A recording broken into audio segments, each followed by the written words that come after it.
تعویذ لے لو، کوئی وظیفہ لے لو، لیکن ایک بات میں آپ سے کہنا چاہتا ہوں بہت سنجیدگی کے ساتھ. آپ نے اپنے جیسے انسان مجھ سے کہا حضرت پریشان ہوں، دعا کریں اللہ پریشانی دور کرے. میں کہتا ہوں یہ کوئی یہودیوں کا مذہب تو نہیں نا، یہ کوئی عیسائیوں کا مذہب تو نہیں ہے نا کہ تیری اللہ سے اچھی جمتی ہے تو ہی بات کر، میں نے کچھ نہیں کرنا. یہ تو بات نہیں. ہاں نیکوں سے دعا کرانا چاہیے. فاروق اعظم مدینہ منورہ کے چھوٹے چھوٹے بچوں سے کہتے تھے کہ میرے لیے دعا کرو. دعا کروانا چاہیے، انکار نہیں ہے، لیکن سب کچھ آپ کے لیے باپو ہی کرے، سید صاحب ہی کرے، پیر صاحب ہی کرے، اور تو کس دن کے لیے ہے؟ اللہ تیری بھی تو شہرک سے زیادہ قریب ہے. تو کب گڑ گڑائے گا؟ خدا کی عزت کی قسم جس دن مسلمان اپنے مسائل لے کر اللہ کی چوکھٹ پہ آنا شروع کرے اور گڑ گڑائے تو اللہ سب کے مسائل کو حل کر دے گا. سب کے مسئلوں کا حل اللہ کی بارگاہ میں ہے. صرف اللہ کی بارگاہ میں اپنے مسئلے رکھنا شروع تو کرو، حضور کے وسیلے سے اپنے مسئلے رکھنا شروع کرو. اللہ سب کی سنتا ہے، اللہ سب کی سنتا ہے. یہ جو تم دماغ بنا بیٹھے ہو نا کہ میں گنہگار ہوں، میں کیوں دعا کروں، میری نہیں سنے گا، یہ کفر ہے. کفر میری نہیں سنے گا. کیوں نہیں سنے گا؟ جب وہ وعدہ کر چکا ہے ادعونی استجب لکم، مجھ سے مانگو میں تمہیں عطا کروں گا. کوئی قید نہیں لگایا مومن مانگے گا تو دوں گا، کافر کو نہیں دوں گا. کوئی قید نہیں لگایا نیک مانگے گا تو دوں گا، گنہگار کو نہیں دوں گا. ایسا بالکل نہیں ہے. مایوس مت ہونا، مایوسی کفر ہے. یہ سوچ کفر ہے کہ وہ میری نہیں سنتا، میری نہیں سنے گا. مایوس مت ہونا، مایوسی کفر ہے. میری بھی سنے گا، کیونکہ وہ جیسے نیکوں کا خدا ہے وہ میرا بھی خدا ہے. میں تو لوگوں کو کہتا ہوں مانگو، اللہ سے مانگو، اللہ سے اپنا رشتہ مضبوط کرو، اللہ کی چوکھٹ پہ آؤ، اللہ کے در پہ آؤ، اللہ کے یہاں گڑ گڑاؤ. لیکن ہاں گھمنڈ کے ساتھ نہ آنا، عبادتوں کے تکبر کے ساتھ نہ آنا. جو عبادتوں کے تکبر کے ساتھ آتا ہے، توجہ کریں، بس آنے کا سلیقہ سیکھ لو. گناہ شیطان سے ہوا، لغزش پیغمبرانہ آدم سے ہوئی. شیطان آیا تو اپنے اعمال کے تکبر کو لے کر آیا. خدا نے لعنت کا توق ڈال کر کے مردود کر کے بھگا دیا. آدم آئے تو محمد الرسول اللہ کا وسیلہ لے کر آئے. جو مرتبے تھے اللہ نے اس سے بڑے مرتبے کر دی. عمل کے غرور کے ساتھ مت آنا، محبوب کا دامن پکڑ کر آنا. عمل کے گھمنڈ کے ساتھ مت آنا، مصطفیٰ جان رحمت کا عاجزی سے دامن پکڑ لینا. اور خدا کی عزت کی قسم جو ان کا دامن پکڑ لیتا ہے وہ کبھی چھڑایا نہیں کرتے. آسیو تھام لو دامن ان کا، یہ نہیں ہاتھ جھٹکنے والے. سنیو ان سے مدد مانگے جاؤ، بڑے بکتے رہے بکنے والے. حسن تیرا سنا دیکھا نہ سنا، کہتے ہیں اگلے زمانے والے. اللہ سے مانگو، اللہ سے اپنے رشتے کو مضبوط کرو. وہ ہم سے 70 ماؤں سے زیادہ پیار کرتا ہے. اس کے پاس گڑ گڑا کر تو دیکھو، اس کی چوکھٹ پہ دستک دے کر تو دیکھو. لیکن 12 لوگ آئے تو ہمارا کام ہے کہ صحیح رستہ بتا دینا. پھر آپ سے کہتا ہوں خواتین بھی بیٹھی ہوئی، بیٹی کو رشتے نہیں آتے، تعویذ مانگنے سے کی بجائے پھر کہتا ہوں تعویذ کا انکار نہیں کرتا، میں منکر نہیں ہوں تعویذ کا، لیکن تعویذ مانگنے سے پہلے اللہ کی بارگاہ میں ذرا گڑ گڑا کر دیکھو، اپنے گناہوں سے معافی مانگ کے. کیا اس کے یہاں نہیں ہے جو آپ ادھر ادھر بھٹک رہے ہو؟ آپ مجھے کوئی ایک چیز بتا دے جو اس کے یہاں نہیں ہے. اس کے خزانے میں کیا کمی آپ مجھے بتا دیں. آپ بتائیں نا مجھے کیا کمی ہے. کوئی کمی نہیں ہے. وہ اللہ ہے جس نے فقیروں کو بادشاہ بنایا ہے. وہ اللہ ہے جس نے منگتوں کو سلطان بنایا ہے. وہ اللہ ہے جس نے آنکھ ڈھونڈنے والوں کو نبوت عطا کی ہے. وہ اللہ ہے، اللہ اکبر، جس نے عرب کے بوریا نشینوں کو کیسر و کسرا کا تاجدار بنایا ہے. وہ اللہ ہے، اللہ اکبر، جس نے یتیموں کو کائنات کی ولایت عطا کی ہے. وہ اللہ ہے، اللہ اکبر، جس نے ذلیلوں کو عزتیں عطا کی ہے. وہ اللہ ہے جس نے ذروں کے ریگزاروں کو آفتاب بنایا ہے. وہ اللہ ہے جس نے آندھیوں کو، اللہ اکبر، جو ہے وہ آندھیوں کو لوگوں کے لیے راحتوں کے سامان میں تبدیل کر دیا ہے وہ اللہ ہے جس نے طوفانوں کو خوشی اور راحتوں کے سامان میں تبدیل کر دیا ہے. اللہ کی شان بڑی ہے, اللہ کی عظمت بڑی ہے, بس اس سے رشتہ جوڑنے کی ضرورت ہے. آپ کہیں گے مولانا ہماری سنی نہیں جاتی. میں کہتا ہوں کہ میں نہیں مانتا, بس بات اتنی ہے. کتنی بات ہے؟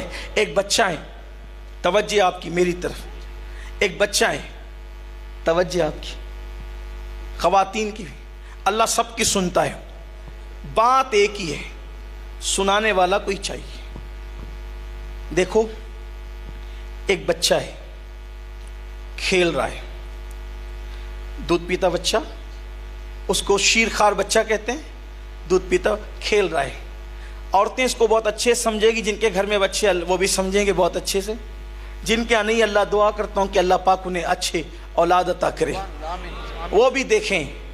بچہ کھیل رہا ہے, جھنجھنے سے کھیل رہا ہے, موبائل سے کھیل رہا ہے, کسی بھی چیز سے, کیا مچاکڑے سے کھیل رہا ہے, کھلونے سے کھیل رہا ہے. ٹھیک, ماں نے دیکھا, توجہ ہٹا لی. کھیل رہا ہے, توجہ ہٹا لی. ذرا روٹیاں ڈال لوں, کپڑے دھل لوں, مسالہ پیس لوں, کھانا بنا لوں. ماں کیوں دور ہے بچے سے؟ کھیل رہا ہے, اس لیے وہ اپنے کام میں لگی ہوئی ہے, بچہ کھیل رہا ہے. سہیلیوں کے ساتھ بیٹھی ہوئی ہے, بچہ کھیل رہا ہے. شوہر کے ساتھ بیٹھی ہے, بچہ کھیل رہا ہے. ساس سے محو گفتگو ہے, بچہ کھیل رہا ہے. ٹھیک, بے فکر ہو گئی بچے سے, بچہ کھیل رہا ہے. جب تک بچہ کھیل رہا ہے ماں کی توجہ نہیں ہے. پھر اچانک وہ رونے لگتا ہے, اور دھیرے دھیرے آئیں کیا کرتے رہتا ہے. پھر سوچتی ہے کہ یار اتنی روٹیاں پکی, تھوڑا سا آٹا بچا ہے, اس کو پورا کر لوں. ابھی وہ تھوڑا تھوڑا رو رہا ہے. ٹھیک, ارے ابھی اتنے کپڑے سب دھل لیے, 4-6 بچے ہیں, تو اس کو پورا کر لوں. کب ہلکا پھلکا رو رہا تھا, لیکن ایک بچہ جان توڑ توڑ کر روتا ہے, پورا گھر اس کے رونے سے گونج جاتا ہے. تو اب ماں ایک روٹی بھی بچی ہوگی تو اس کو پوری نہیں کرے گی, بلکہ توے پہ روٹی چھوڑے گی, جلتی ہے تو جلے, چھوڑ کے بھاگے گی. میرا بچہ. ماں متوجہ کب ہوئی؟ جب بچے نے آہو بکا کرنا شروع کیا, جب بچے نے رونا شروع کیا. ماں کی توجہ کب ہٹی؟ جب کھیل رہا تھا. کھیلا تو ماں دور ہوئی, کھیلا تو ماں کی توجہ ہٹی. بلا تمثیل, بلا تمثیل, بلا تمثیل, خدا کی رحمتیں ماں سے زیادہ ہم سے پیار کرتی ہیں.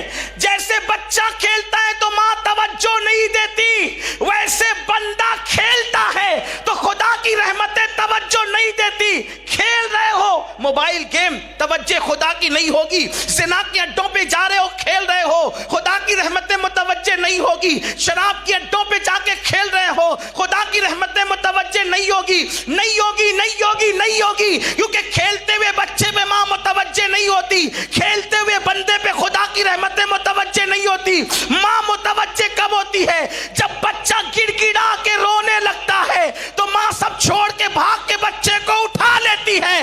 بلا تمثیل, جب بندہ مصلی پہ گڑ گڑانے لگتا ہے تو خدا کی رحمتیں اس کے گناہوں کو نہیں دیکھتی, بلکہ اس کو اٹھا لیا کرتی ہے, رحمت کی چادریں عطا کیا کرتی ہے. جو مانگتا ہے وہ عطا کر دیا. میری حاجتوں کو میں جتنا گڑ گڑا کر اللہ کی بارگاہ میں پیش کروں گا آپ نہیں کریں گے, اور اللہ کے یہاں جو چیز جتنی گڑ گڑا کر مانگی جاتی اس کو گڑ گڑانا پسند ہے, اس کو گڑ گڑانا پسند ہے, اس کو مانگنا پسند ہے, اس کو عاجزی کرنا پسند ہے. ایک بار بایزید بستامی نے کہا اللہ مجھے ایسا کر دے کہ میں گناہ ہی نہ کروں, ایسا کر دے کہ میں گناہ نہ کروں, گناہ ہی نہ کروں. تو آواز آئی بایزید اگر سب کو بے گناہ معصوم کروں گا تو قیامت میں بخشوں گا کسے؟ وہاں کوئی میری شان بھی تو دیکھے نا کہ میں کیسے پاپیوں کو بخشتا ہوں. تو اس کو بخشنا پسند ہے, اس کو دینا پسند ہے, اس کو عطا کرنا پسند ہے, اس کو پکارنا پسند ہے, اس کو آؤ بکا کرنا پسند ہے.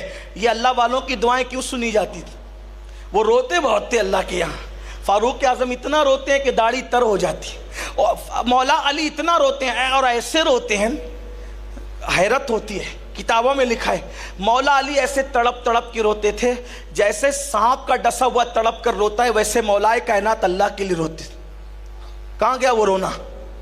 کھیل رہے ہو, کھیل رہے ہو نا اس لیے گھروں پہ بلڈوزر چل رہے ہیں، کھیل رہے ہو نا اس لیے گھروں سے آگ کے دھوئیں نکل رہے ہیں، کھیل رہے ہو نا اسی لیے گھر ویران ہو رہے ہیں۔ اور ابھی تو بہت مختصر ہے، بہت کچھ دیکھنا باقی، اگر سدھرو گے نہیں تو بہت کچھ دیکھو گے، کہیں پناہ نہیں ملے گی، کوئی مدد نہیں کرے گا۔ اگر حالات بدلنا ہے پلٹو اللہ کی طرف۔ اب آپ کہیں گے یار بلڈوزر تو گنہگاروں کے گھر پہ تھوڑی چلتے ہیں، نیکوکاروں کے گھر پہ بھی چلتے ہیں، یہی تو بات ہے۔ ایک دن جناب موسیٰ نے کہا تھا اللہ یہ جو تو عذاب بھیجتا ہے تو نیک بھی تو اس کا شکار ہوتے ہیں، توجہ کریں، عذاب بھیجتا ہے تو نیک بھی تو شکار ہوتے ہیں، تو نیکوں پہ کیوں عذاب بھیجتا ہے؟ جب گنہگاروں پہ عذاب کے مستحق تو گنہگار ہیں، نیک کیوں اس کا شکار ہوتے ہیں؟ اللہ نے کبھی جواب دیتے ہیں۔ اللہ نے موسیٰ علیہ السلام کے پیر کے نیچے چونٹیاں پیدا کر دی، ایک چونٹی نے موسیٰ علیہ السلام کو کاٹا، جلال میں آئے یوں مارا، سب مر گئی۔ ارشاد ہوا موسیٰ کانٹا تو ایک نے تھا نا، اتنے سب کیسے مار دیا؟ ایک نے کاٹا سب کو کیوں مارا؟ اس کی مولا مارنا ایک ہی کو چاہتے تھے، اس کے ارد گرد جتنی زد میں آئی سب مر گئی۔ کہ بس یہی حال ہے موسیٰ، ہم تو گنہگاروں پر ہی عذاب بھیجتے ہیں لیکن پاس میں جو رہنے والے ہوتے ہیں وہ بھی اس کی زد میں آ جاتے ہیں۔ ہر عذاب پانے والا گنہگار نہیں ہوتا، زد میں آ جاتے ہیں اس کے ارد گرد رہنے کی وجہ سے۔